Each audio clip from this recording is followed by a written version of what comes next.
नमस्कार दोस्तों, मैं Sarfaraz Khan NTS digital India से। आज आप लोगों को एक्सिस बैंक BC पॉइंट के बारे में बताना चाहता हूँ। उसमें कैसे मोड को सेटिंग करना है, कैसे आप ये लिंक खोलते हैं तो वेबसाइट नहीं खुल रहा है, बंद हो जा रहा है। उसके लिए मैं सारा सेटिंग आप लोगों को बताना चाहूँगा, तो आप पूरा वीडियो देखिए। वीडियो को लाइक कीजिए, शेयर कीजिए, ग्रुप में भेजिए और काम कीजिए। शुक्रिया। चलिए आप लोगों को दिखाते हैं कि कैसे सेटिंग करना है। सबसे पहले क्रोम खोलते हैं, उसमें सेटिंग में जाते हैं। सेटिंग में जाने के बाद आपको प्राइवेसी एंड सिक्योरिटी में जाना है। उसमें सेकंड लास्ट ऑप्शन है साइट सेटिंग, उसमें जाना है। और उसमें ऑप्शन है एक पॉपअप्स एंड रीडायरेक्ट्स, उसमें जाना है। उसमें देखिए मैंने ऑन कर रखा है, इसको ऑफ़ करके देखते हैं। जैसे ही हम यहाँ ऑफ़ कर देते हैं तो आप जो भी अब ये वाला एक्सिस बैंक वाला जैसे ही आप वेबसाइट खोलेंगे तो उसमें पॉपअप विंडो खुलना बंद हो जाएगा। देखिए साइट बंद हो गया। अब दोबारा सेटिंग में चलते हैं, इसको ऑन कर देते हैं।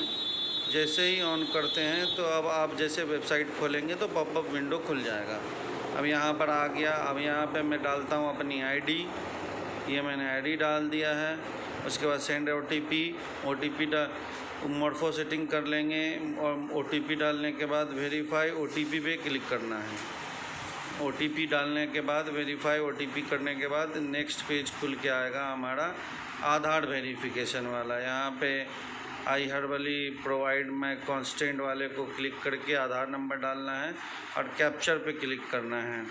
कैप्चर पे जैसे क्लिक करते हैं फिंगर के प्रिंट हो जाएगा और उसके बाद सबमिट कर देना है। सबमिट करने के बाद देखिए दोबारा मैंने कैप्चर करके दिखा रहा हूँ, तो यहाँ फिंगर लाइट जल गया है, फिंगर दिया मैंने और ये मेरा लॉगिन हो गया है। अब देख सकते हैं कि ये मेरा BC पॉइंट लॉगिन हो गया है। अब यहाँ पर आप देख सकते हैं बैलेंस इंक्वायरी, जो फैसिलिटी मुझे मिल रही है वो सारे फैसिलिटीज़ हैं। यहाँ पे आप सबसे पहले आपको ये अकाउंट वेरिफिकेशन करवाना पड़ेगा, मेरा पेंडिंग में है। मैंने इससे पहले IFSC कोड गलत डाल दिया था, तो आप देख सकते हैं कमेंट में रॉन्ग IFSC लिखा हुआ है।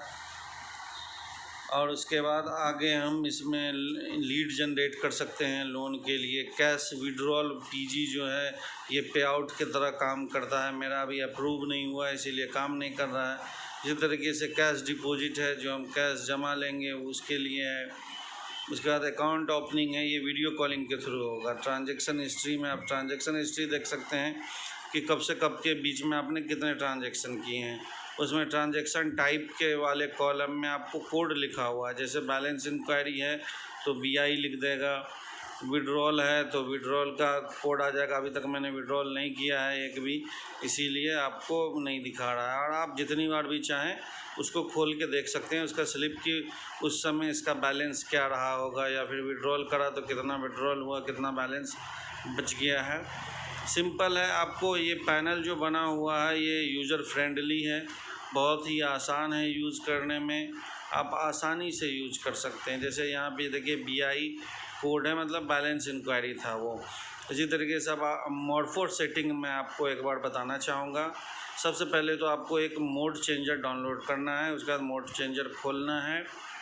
मोड चेंजर मैंने जैसे ही खोला, मैंने अभी आयुष्मान भारत पे है मेरा सेटिंग, उसको DG पे कर दे रहा हूँ मैं। DG पे जैसे ही मैं कर दूँगा फिर मैं जाऊँगा बैलेंस इंक्वायरी करने के लिए। सर्विसेज में जाके एक बार मोडफो रीस्टार्ट कर दे रहा हूँ ताकि सही समझ में आ जाए कि मैं एक्चुअली कर क्या रहा हूँ। जैसे अभी मेरा नॉर्मल सेटिंग है DG पे तो ये मेरा एक्सिस बैंक BC पॉइंट में मोडफो काम नहीं करेगा। मैं चलता हूँ बैलेंस इंक्वायरी पे। यहाँ पे मैं कस्टमर डिटेल डालूँगा, तो यहाँ पे मैंने कस्टमर डिटेल डाल दिया, बैंक सेलेक्ट कर लिया। पेटीएम बैंक है तो पेटीएम बैंक मैंने सेलेक्ट कर लिया। उसके बाद मैं यहाँ पे आधार नंबर डाल दूँगा कस्टमर का। कांस्टेंट को सिलेक्ट करने के बाद आधार वाला कॉलम एक्टिवेट हो जाता है। यहाँ पे मैं फिंगर कैप्चर करूँगा तो ये मेरा फिंगर कैप्चर नहीं हो रहा है, एरर आ गया। अब मैं दोबारा जाऊँगा मोड चेंजर पे। मोड चेंजर से जाके मैं लेफ़्ट हैंड साइड पे जो कॉलम बने हुए हैं आयुष्मान भारत, UTI या फिर PM दिशा, इसमें से कोई सा भी सिलेक्ट करके मोडफो दोबारा रीस्टार्ट कर दूँगा मैं। मोडफो मेरा रीस्टार्ट हो रहा है। मोड 4 रीस्टार्ट हो जाने के बाद टेलीमेट्री डाटा सक्सेसफुल का एक पॉपअप विंडो आएगा, उसको ओके कर देना है। उसके बाद फिर आप ट्रांजैक्शन शुरू कर सकते हैं। जैसे कि मैंने ओके कर दिया है, मैं ट्रांजैक्शन में बैलेंस इंक्वायरी वाले विंडो पे जाता हूँ। अब यहाँ पे मैं कैप्चर करूँगा तो मेरा फिंगरप्रिंट का लाइट जल गया है। ये मेरा फिंगरप्रिंट कैप्चर हो गया। अब मैं सबमिट करता हूँ तो ये मेरा बैलेंस दिखा देगा। आप नीचे देख रहे हैं 1 रुपया 8 पैसा बैलेंस है। इसी तरीके से हम लोगों को ये पोर्टल यूज़ करना है। बहुत सिंपल है, बहुत यूज़र फ्रेंडली है। एंजॉय कीजिए और ट्रांजैक्शंस करते रहें।